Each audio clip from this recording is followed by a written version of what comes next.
Well, hello everyone. I'm really glad you came today. Here we are at the AAIDD 2014 conference, and you know a little bit about me by now, but you know I really don't know anything about you. So how many of you are parents of boys?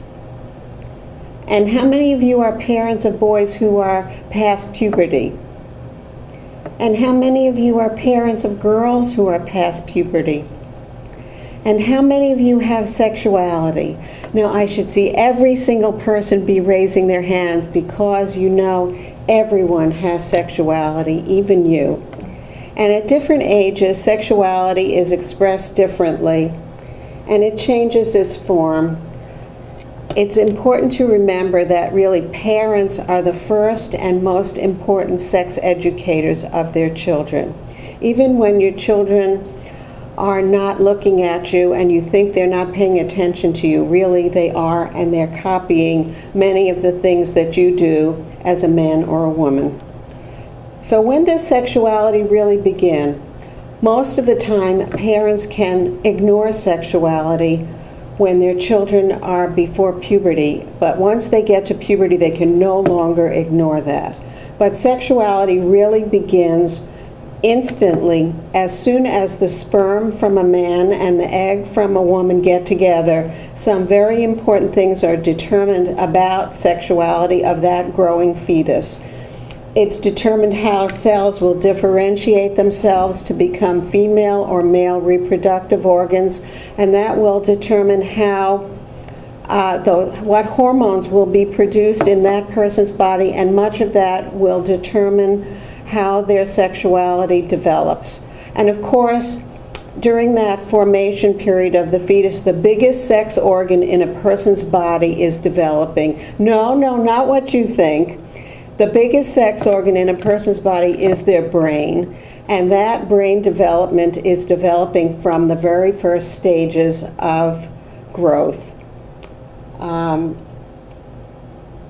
The in utero development of a fetus is important not only because it's brain development and organ development, but the in utero environment is influenced by many things that you wouldn't expect. For example, the mother's health and nutrition, whether there's alcohol being ingested by the mother that influences the brain development, whether there is domestic violence in a family and the woman's uterus and pregnant belly is assaulted in a violent way, if you're in a car accident, if you take certain medications. And so all of that is influencing sexual development way before you even know that sexual development is going on. As soon as a child is born, the first thing that people want to know, and once they find out that everybody's okay, they say, is it a boy or is it a girl? And so the very first and most important identity that a newborn child has is their gender. And we know, too, that right from the very, very beginning, caregivers right in that nursery there treat boys and girls differently. They dress the girls in pink and the boys in blue, but they also handle boys more roughly than they handle girls, and they handle girls much more gently. Boys are not allowed to cry for as long as girls are allowed to cry, and who really knows what the influence is of any early invasive therapies, whether there are medical issues that need to be performed right at birth, especially if the child has a disability. There might be medical issues that need to be addressed, surgical issues, and nobody really knows whether that has an influence over that individual's sense of their body integrity. So a lot is going on, sometimes even before you even know you're going to have a baby, but certainly from the moment that baby is born, there are influences exerted upon their sexual development. And during infancy, those children are being nurtured by loving parents, hopefully, and the way that those parents show affection toward their new child, and the way that face-to-face and response to a smile or response to any progress that that child makes is part of that child's development of their own self-esteem and self-image. In some families, affection is expressed very effusively, and in some cultures, a lot of emotional expression is expected and desirable, and yet in other cultures, emotional expression is very quiet and reserved. In some families, anger is expressed in very violent ways, sometimes with physical abuse, not only of parents but also of the child themselves, if they don't perform as the parents would hope they would perform. And of course, all of this applies whether you have an intellectual disability or not, because for the very early part of life, children develop along very similar lines, and whether they have a disability or whether they are typically developing. But those children, they're watching and absorbing what's going on, and eventually they will copy it. So if there's physical violence in the family, when the child gets frustrated, they will use physical violence as a way to express that frustration, if that's what they've learned from their family. Also, children are observing their family's pattern of modesty. In some families, everybody walks around without their clothes. In other families, everybody buttons up to their neck for the whole time. In my family, I didn't know until I was 14 years old that my father didn't sleep in his tie. So we had a kind of a reserved family, but every family has a different idea about modesty. And children will copy that in one way or another. So just when the child ends their infancy and approaches school, there's a lot of sexual learning that goes on. It's the first time, really, when children are with other children of the same age that they are, whether they're in an included setting or whether they're in a segregated setting. They're generally with other kids the same age, whereas in a family, they may be an only child, or there may be older or younger siblings in the family as well as adults.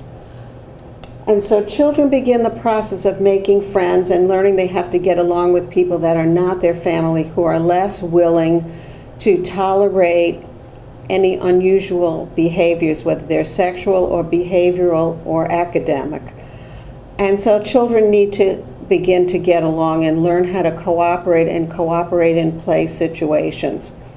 These days, with so many elementary schools being inclusive settings, children often get included with typical kids inside school and outside of school. They go to birthday parties with typical kids and with kids with disabilities, and they have friendships, and those friendships are very inclusive because young children haven't developed the prejudices that many older children develop against kids who have learning differences or physical differences.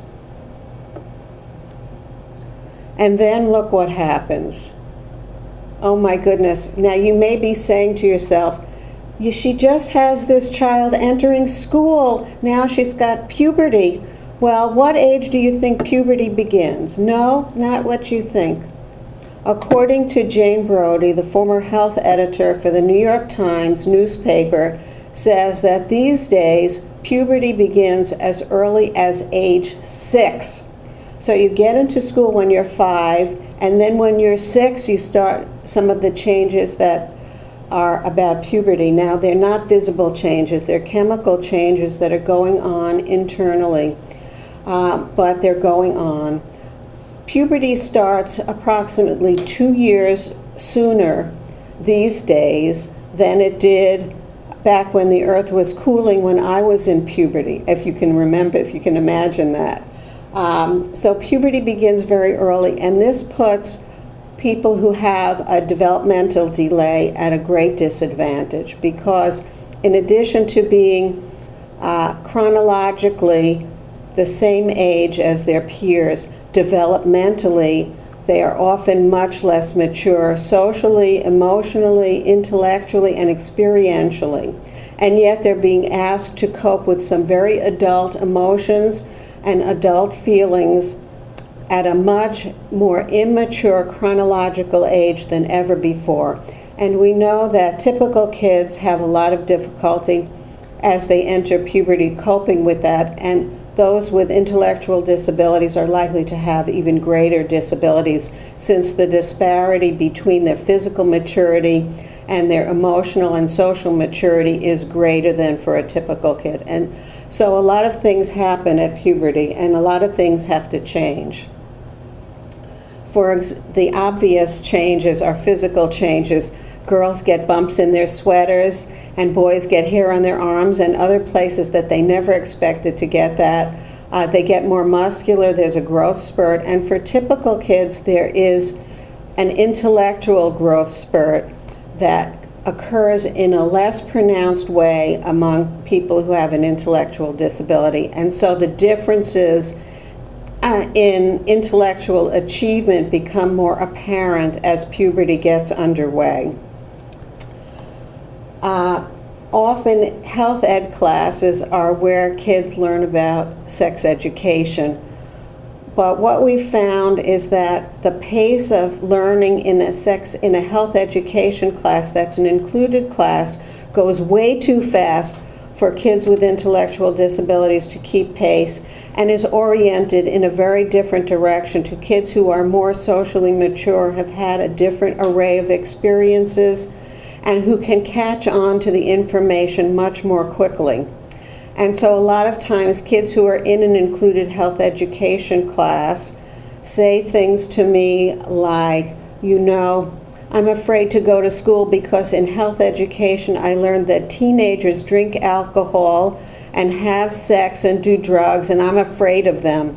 Even though I'm a teenager, I only got a very mixed message and only partial understanding of what the health education class was about.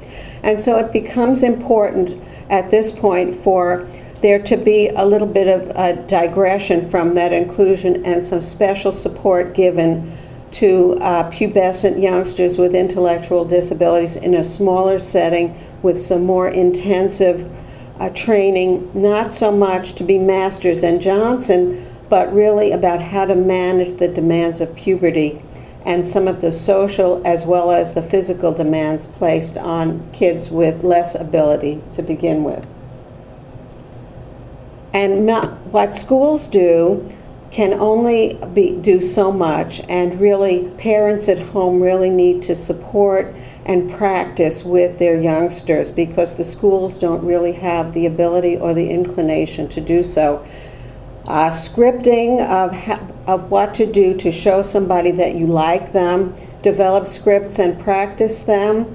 For girls, how to use menstrual pads and how to protect your clothing from staining. Boys, of course, also need to know that at some point during puberty they'll find out that although they've been playing with that thing for a long time, during puberty is the first time that they will ejaculate, and it can be quite a surprise or even a shock and even alarming if they are not prepared for that event. For boys in particular, a lot of our boys that we know who have developmental disabilities have taken a long time to become toilet trained and stay dry overnight. And of course, mom and dad were so proud of that boy when he was able to stay dry overnight. And then maybe one morning he wakes up and his pajamas are wet.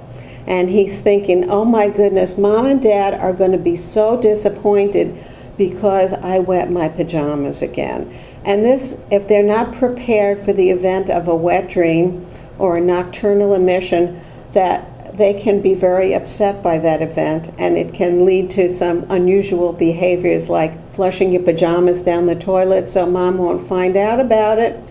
Mothers eventually do find out about it. Or as one mother told me, that she had punished her son to stop blowing his nose in his pillow until she finally realized that that was not what that was. And she felt very bad about it. At any rate, she got over it, and so did her son. Again, it's important to include boys and girls in decisions at this point. that affects their social and sexual development. For example, who their friends are.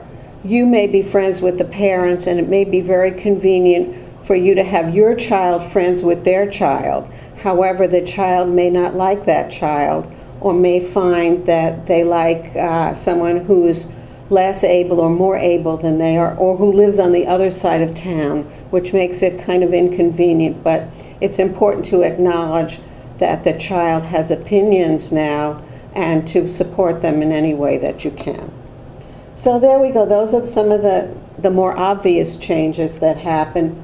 But then you add increased hormones into this mix, and there's a lot of stuff that goes on. Emotions, sexual emotions, as well as all the other emotions, are much more intense as those hormones come into play. And unfortunately, they don't come into play and look the way you set a thermostat on your heating system. Let's all set it for 70 degrees, then we'll all be comfortable. In fact, hormones come in surges. So sometimes, some periods of time, there'll be surges of hormones, and then they'll back off. And during those surges of hormones, kids are very emotional. You've probably noticed that teenage girls are not just a little bit happy, but they're hysterical and can't stop giggling. Or they get a pimple on their face and they think the world is coming to an end. And so they zig and zag in those emotions related to hormonal changes that are beyond their control. And boys, in fact, have hormonal changes that give them spontaneous erections.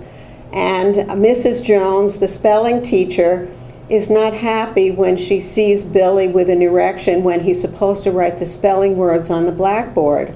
It's not Billy's fault or decision to have an erection at that time. It's something that Billy's body is doing, not Billy himself. And so teachers need to really understand that spontaneous erections are not within the child's control, and really need to be understanding about and know how to manage that by maybe letting Billy not write those words on the board right at that time, but give him a little chance for that erection to go away and subside, and for Billy to relax a little and not come to hate spelling because Mrs. Jones insists that he get up and write the spelling words on the board. It really is important for teachers to understand some of these sexual issues of puberty, although there is no college or university course that Ruth Luckeson and Sunsut Park and I have discovered in our research that help teachers to learn the kinds of things they really need to know about in their classrooms.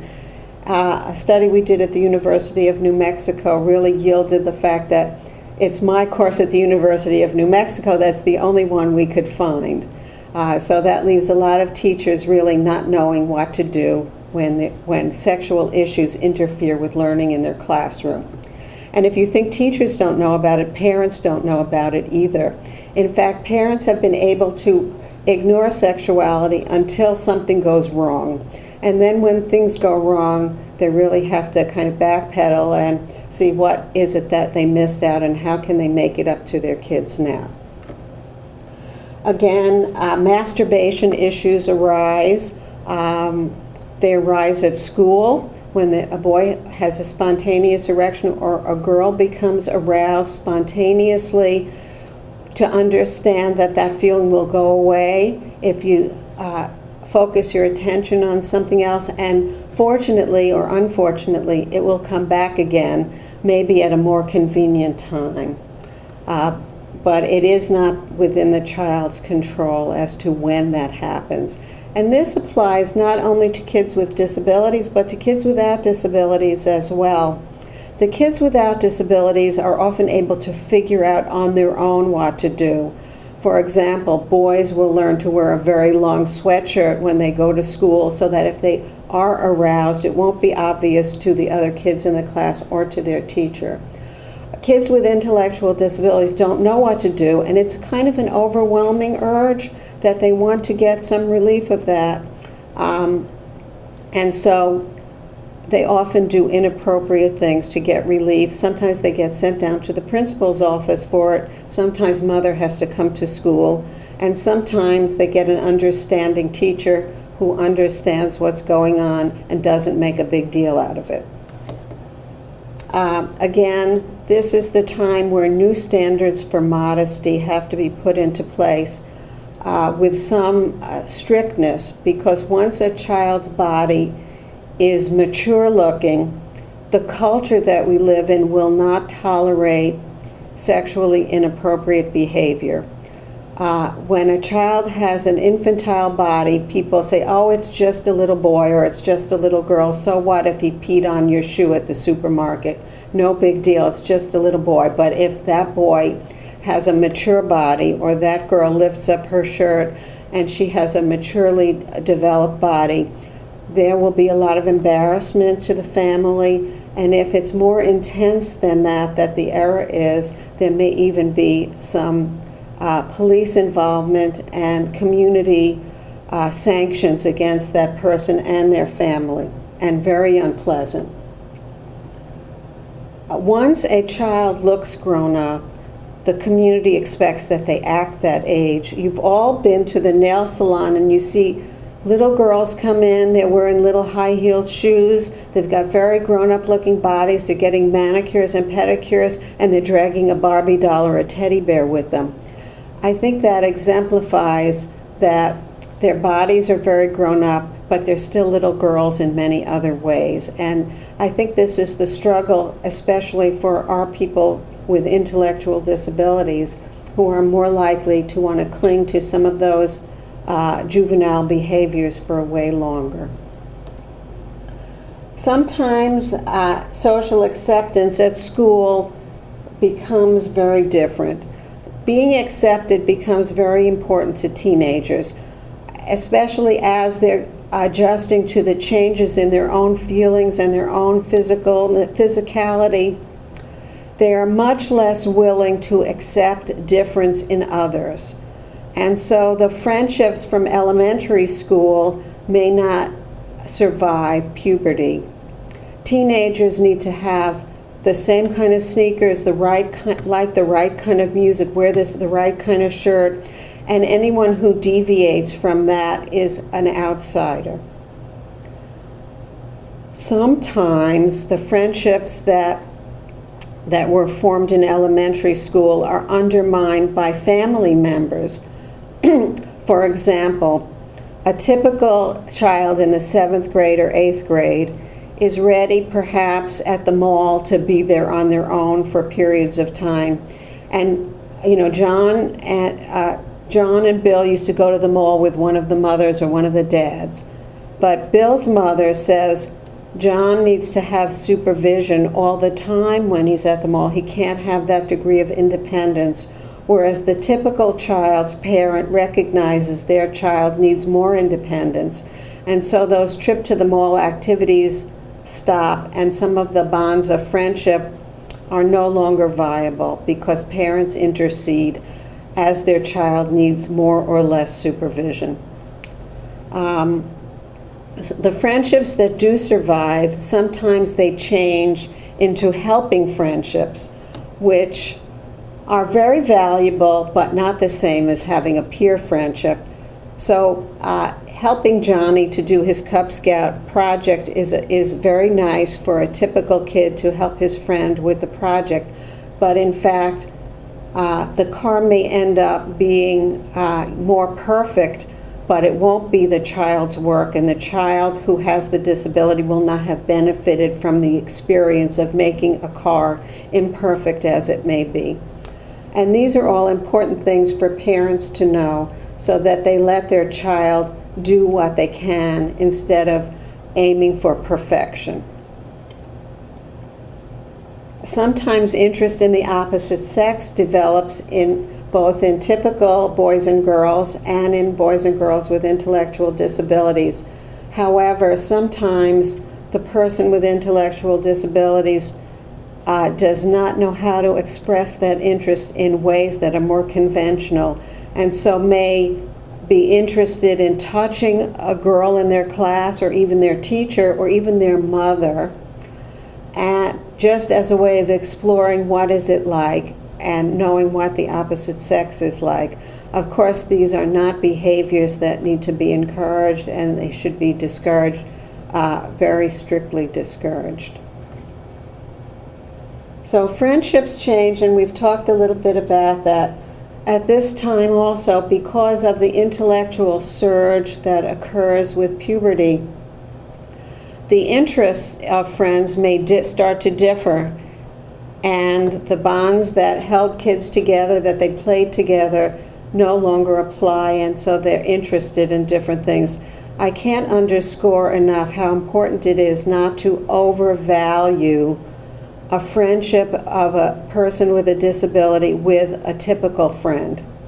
Friends with and without disabilities are at least equally as important, because once the friendships with typical kids dissolve and adulthood comes into play, and those kids leave school and go on to business or to the service or into marital relationships, and the child with the disability goes into transition or goes into more supportive employment, that they really need to have peers that have a similar set of experiences that they do and a similar degree of independence as well.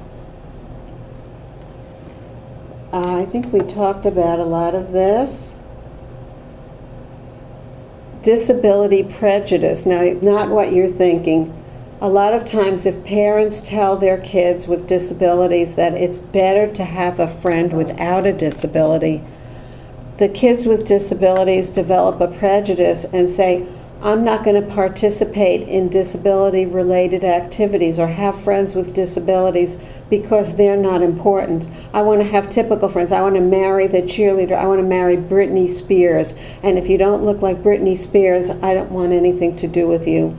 And parents sometimes foster this inadvertently, and it's not a good thing, because when it comes to romance in adulthood, it's really with a person of similar ability and similar degree of independence and a similar life trajectory that's going to be the most likely place to find romance and acceptance and happiness. Sometimes people have told me as adults that cookies and TV are their only friends because they've abandoned other people with disabilities and they no longer have friends without disabilities. It's a sad adulthood without friendships and support, and it also makes you a more likely victim of sexual abuse or other kinds of exploitation if you don't have a strong social network and a strong support group among your peers. Friends have their own struggles adjusting to adulthood. There are different degrees of independence and ability as adulthood comes into play. Those become more obvious, and it's important for everyone to recognize that people need to have other friends that are similar to themselves. You know, every day I go to a different state and I give a talk about social and sexual development, and most of the time I'm very happy to do that. I meet people from different parts of the country, different ethnicities, different cultural backgrounds, and it's wonderful. But you know, at the end of the day, when I go home and I take off my pantyhose and I want to relax, who do I call my friends? Mostly they're women and men of a similar age to myself, a similar degree of education, live in an environment not terribly unlike my own. And when I say, whew, did it just get really hot in here, they know what I'm talking about. I don't have to explain how I got here. They know how I got here. And I think it's the same with people with disabilities as well. Transition from school to work and from childhood to adulthood is a very important transition. The cornerstones that were laid in sex education and sexual safety, whether a person expects to be sexually active or not, everyone needs to be sexually safe. You cannot have a job and ride public transportation and be independent if you are at great risk of being sexually exploited by another person. And so with good training, a person can make themselves aware of what the boundaries are within their relationships and when somebody is overstepping that boundary. And know what to do and know who to tell and know how to be safe in relationships. Discussing the hopes and dreams of young people are very important. You get to choose what you like to do, who you like to spend your time with, and how you like to spend your time. That sense of self is an important part of sexual development.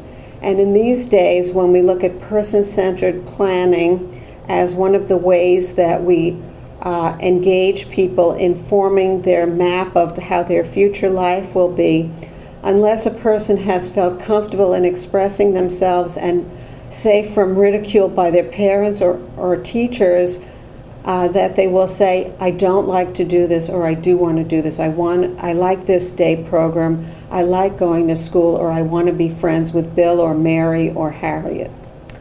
And not just be docile and do everything that somebody manipulates them into doing. Sexuality education and the accompanying skills of autonomy and knowledge of self and confidence make all of these hopes and dreams possible in a realistic way. I'm really glad that you came here today, and what I really like to say at the end of a talk about sexuality is, this was very good for me, and I hope it was as good for you as it was for me, because really, isn't that what life is all about? And I'll talk to you another time. Thank you very much.